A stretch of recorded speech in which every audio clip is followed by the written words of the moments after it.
An old man walked slowly through the busy streets of the city, wearing torn clothes and worn-out shoes that had clearly seen better days.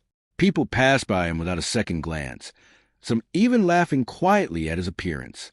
He looked like someone who had nothing left in life, someone the world had forgotten. No one knew his story, and no one cared to know. The sun was setting when he stopped in front of a luxury car showroom. The glass walls reflected shining lights, polished floors, and some of the most expensive cars in the world. Inside stood 5 brand-new Mercedes cars, each one worth more than what most people earn in a lifetime. The contrast between the old man and the showroom couldn't have been more extreme. People inside the showroom noticed him immediately. A salesman raised his eyebrows and whispered something to another employee. They laughed softly, assuming the old man had come in by mistake. He didn't look like someone who could even afford a wheel of those cars, let alone one full vehicle. The old man calmly pushed the glass door open and stepped inside. His presence changed the atmosphere slightly, but not in a respectful way. Instead, it triggered more whispers, more smirks, and more judgmental glances. The floor manager walked toward him slowly, forcing a polite smile that didn't reach his eyes. "Can I help you?" the manager asked, clearly trying to sound professional while hiding his amusement.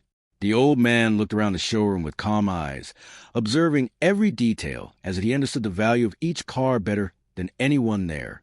Then, in a soft and steady voice, he said something that froze the entire room. "I want to buy all 5 Mercedes." For a moment, there was silence. Then came the laughter. A salesman near the counter actually chuckled out loud, thinking it was a joke. Another employee shook his head, convinced the old man was mentally confused or simply wasting their time. Even the manager smiled, this time more openly, thinking it was harmless entertainment. "Sir," the manager said carefully, "these are premium luxury vehicles. Each one costs more than you can imagine." The old man didn't react. He simply reached into his old, worn-out coat. The fabric looked like it might tear at any moment. Everyone expected him to pull out coins or maybe nothing at all. But instead, he pulled out a small black card. The laughter didn't stop immediately, but it became quieter. One of the salesmen leaned forward slightly, trying to see what kind of card it was. Probably some expired membership card, he thought, or maybe a fake. The manager reluctantly took the card. He scanned it using the payment terminal, expecting an error message or rejection. But what happened next changed the entire mood inside the showroom. The system beeped once, then again, and then it turned green. The manager froze.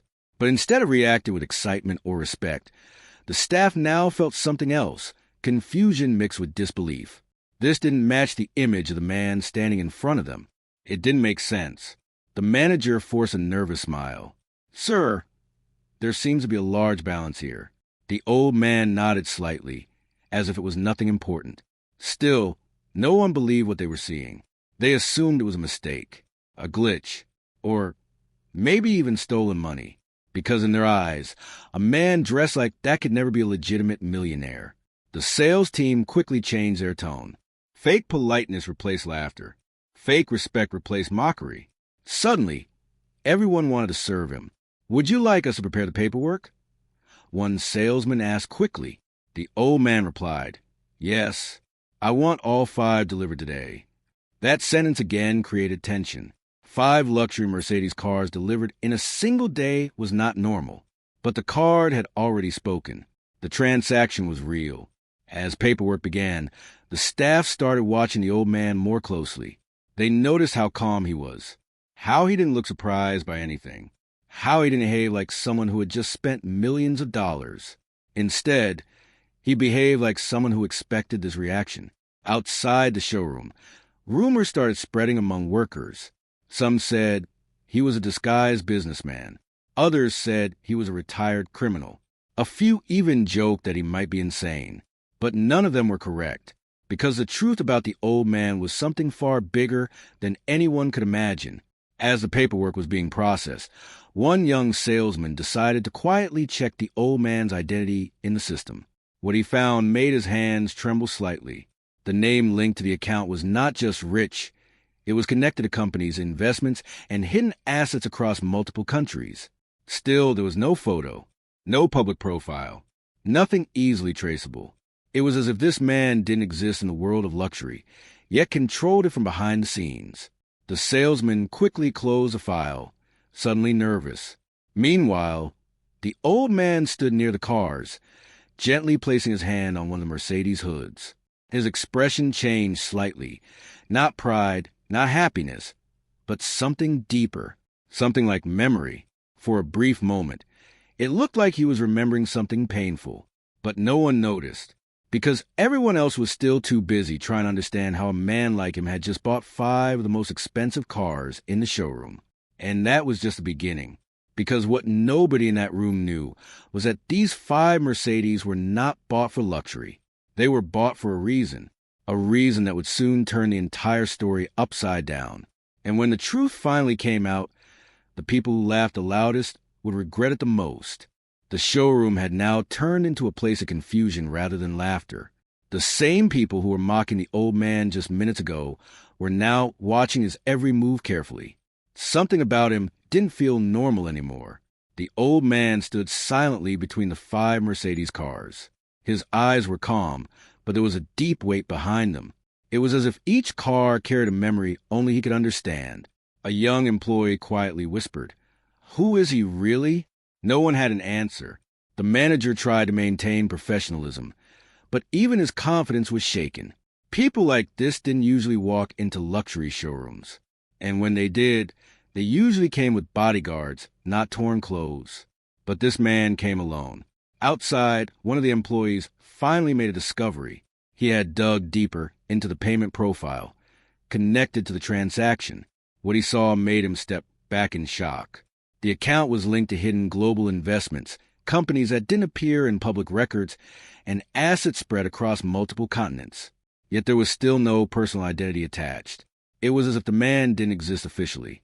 The employee shut the screen quickly, his hands slightly shaking.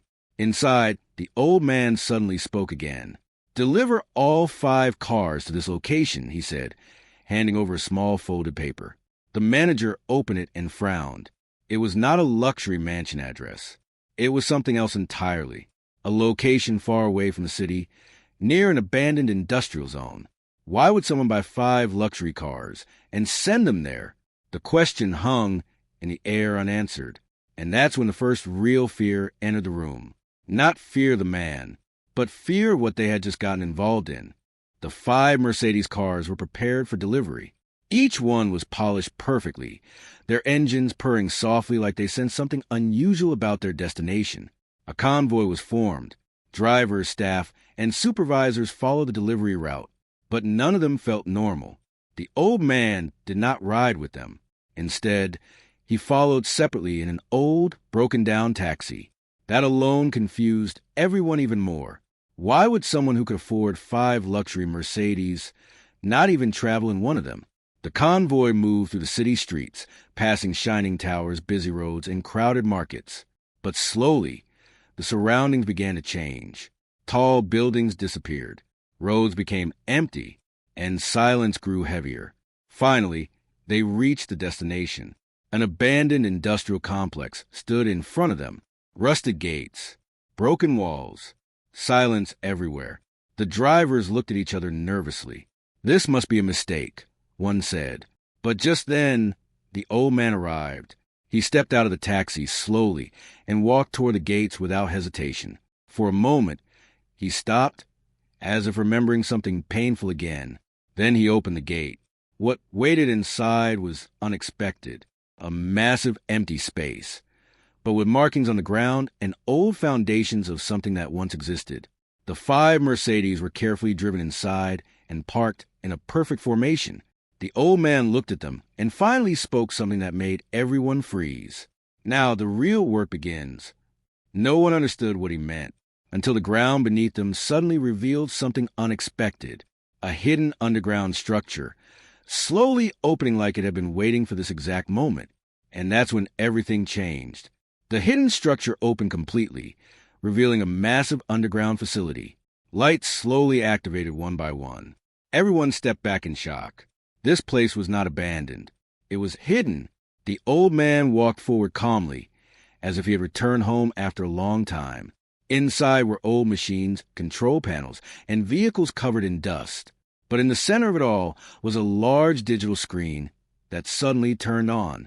A system recognized him immediately. "Welcome back."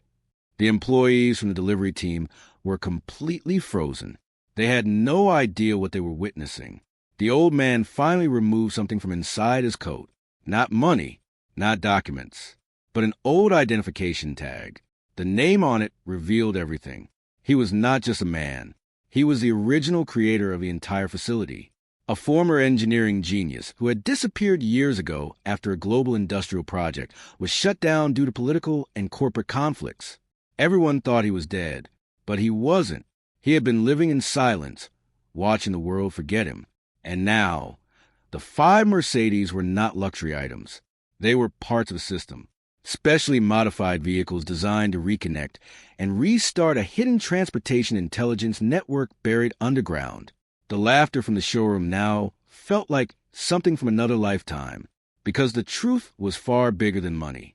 It was about control, legacy, and unfinished creation. But there was still one final secret left. Why now? Why after so many years? The old man looked at the screen and whispered, "Because someone else has finally found it." And that was the moment the system shifted into emergency mode.